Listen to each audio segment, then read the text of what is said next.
So, Clay, All right. what are your thoughts, if any, of the term, phrase, and idea of white privilege? Okay. Maybe you could describe to me, what is white privilege? Okay. What's the definition of white privilege? The definition of white privilege is the assumption that things that things will move in your direction for the simple fact of your skin color. I've never thought that something was going to happen for me just because I was white versus something else. But also, I grew up in Maine, where It's like 94% white. it's more than that. Yeah. I mean, I looked up the demographics the other day just to make sure I wasn't speaking out of turn, but it's less than 2% black.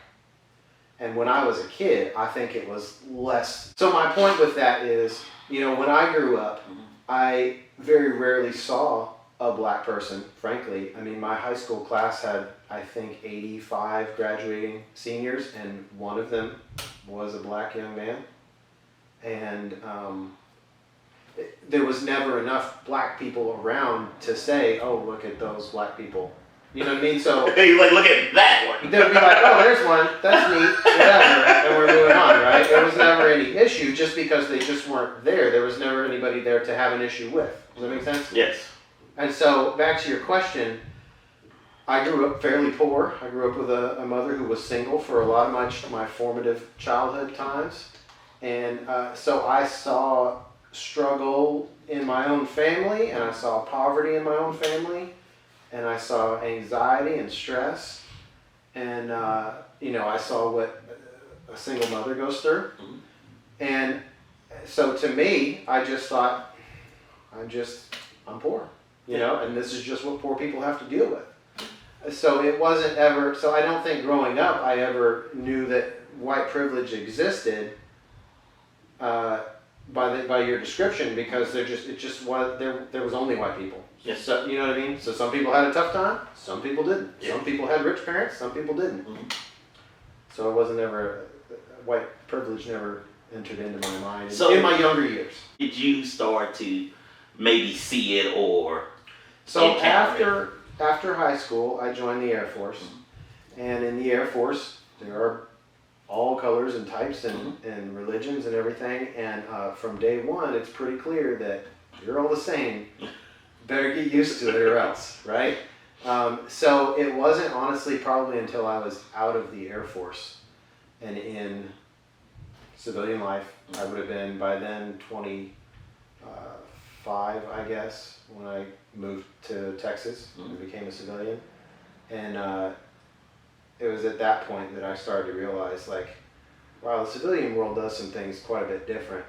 One of those things is there's a lot of cliques. Oh yeah. Whereas in the military, even guys you don't get along with, you got to work with them, and it's just get over it and get the job done, right?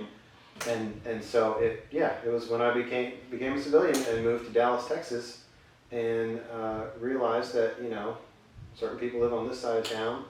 I remember early on, a black realtor that we were going to hire basically told us, you guys don't want to live on the east side of Dallas. I'm just telling you that. And I was just like, why not? Why not? I was like, houses are cheap. Let's go check those out. I can afford those. He's probably looking out for your safety. She maybe. And Yeah, see maybe she was. We do that. We do that. We're like, oh no, you don't want to go over there. Oh no, you don't. And we're not saying it because you're not welcome. We're saying it because you don't fit in. Yeah.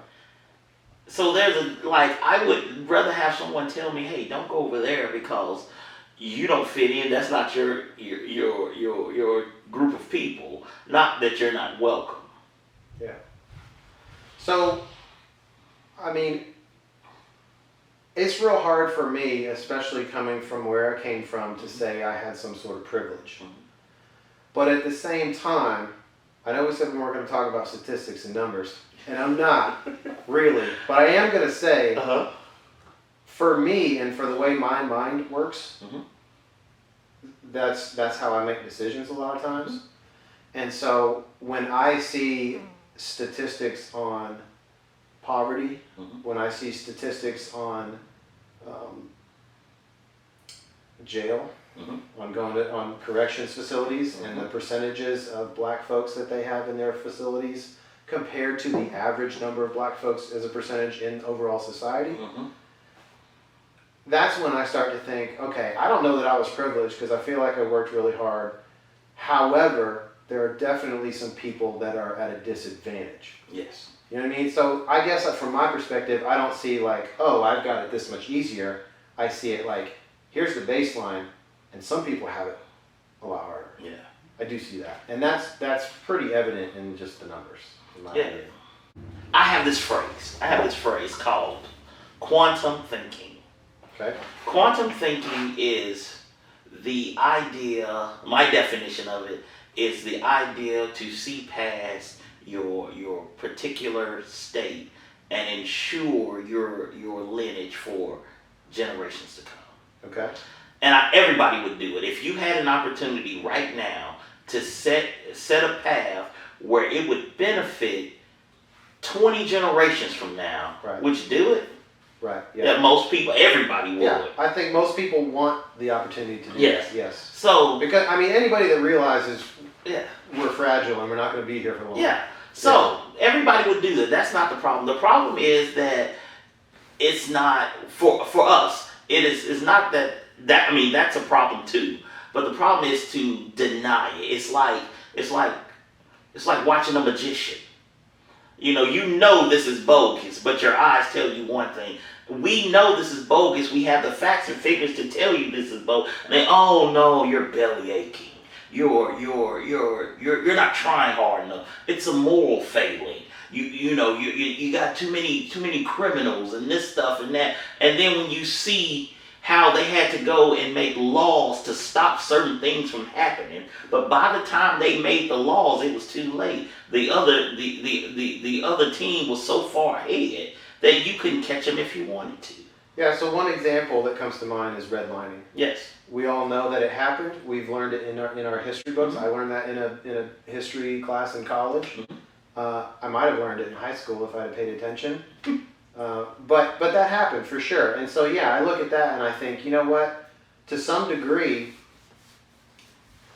lineages of people, families of people are behind, frankly, because they were not allowed to invest in valuable property. Yeah. And so yeah, does that mean that Hal can't go buy a house today? No, you can. But you're probably not inheriting a house from a grandmother or a grandfather. You see what I mean? Which would help me with my family well. It would give you equity. Yeah. It would give you something to use as collateral. For sure. But that's the hard part for me is we know that happened. We know that was wrong, and we fixed it. We don't do it anymore. But how do we make up for the difference without being unfair to other people who just, through no fault of their own, were not at a disadvantage? That's quantum thinking. That was so long ago. Well, no, it wasn't so long ago. Because if you think about it, that's only 3 people of my generation's working life. If they worked 40 years, right. That's only 3 generations. And I'm the third Redlining generation. ended in what? I don't even know. Was it the 70s? It ended in the 70s. The 70s? Okay.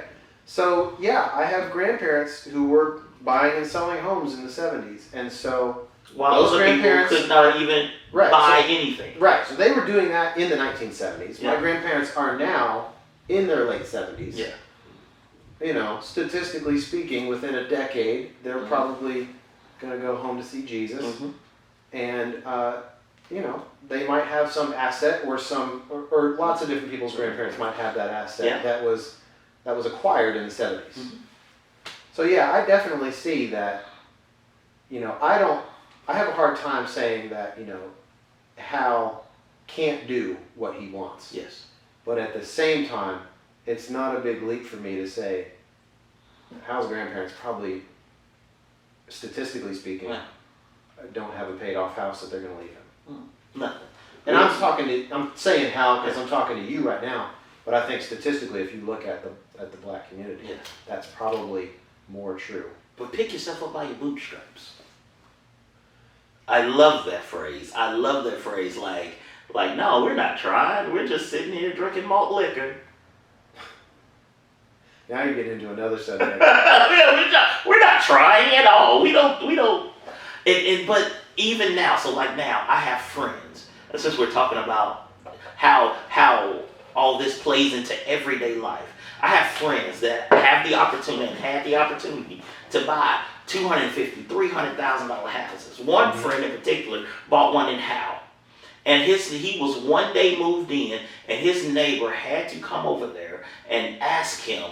Basically, he's asking him, how did you afford this? Because the idea is the American dream was sold to poor white people. It was sold, and it says, if you work hard and you do the right things, you'll get to be on Mount Olympus with us. When that's not the case. See, I don't think it's an extreme like that, though. I think it still can be the case, and it is the case for you believe in the American dream? It is the case for a lot of people of all color. You believe in the American dream? So I don't prescribe to the popular American dream. To be fair, not the picket fence, the 2.4 kids. I mean, not necessarily. When a lot of people say the American dream, I think that's what they're talking about. Mm-hmm. You know, they have a house, they buy a house in their 20s, Mm-hmm. they ramp it up in their 30s, and maybe in their 40s they buy a third house. They're constantly trading up, constantly getting nicer and nicer cars, having a few kids, sending those kids to college when maybe they didn't go to college. Mm-hmm. All those things are still possible and still happen. They do. They happen every day. And there are plenty of examples, I think, of people of color making that staircase, if you will, right? It's not even a step. It's a staircase they've got to climb. Mm-hmm. But at the same time, if you look at statistics, I know they're boring and everything, but if you look at just average family income, household income, it's $59,000. It's dramatically lower for people of color, right? So, if you looked at white people of that average income, Mm-hmm. and then black people of that same average income, Mm-hmm. I would guess that those people from a similar socioeconomic background could make it up similar staircases. That's what I surmise. Now, the problem that I see is that when you look at the average income for whites, it is dramatically higher, and there has to be a reason for that. That's not an accident. It's not because they pull themselves up by their bootstraps. Some of them do, yeah. And we all know people like that. And you know black people have done it, and you know white people have done it. Yes, I know that. But it goes back to my earlier point. The system has already been set. So even when we break through the walls and say, aha, we found out that you've been doing this, okay, make a law against it. By the time you cover the bases, it's already too late. And it's the few. It is the ones who are just I can't say that it's right, but I think what we're getting hung up on here is whether it's possible or not. I don't think there's even an argument for that. It certainly is possible. It's possible.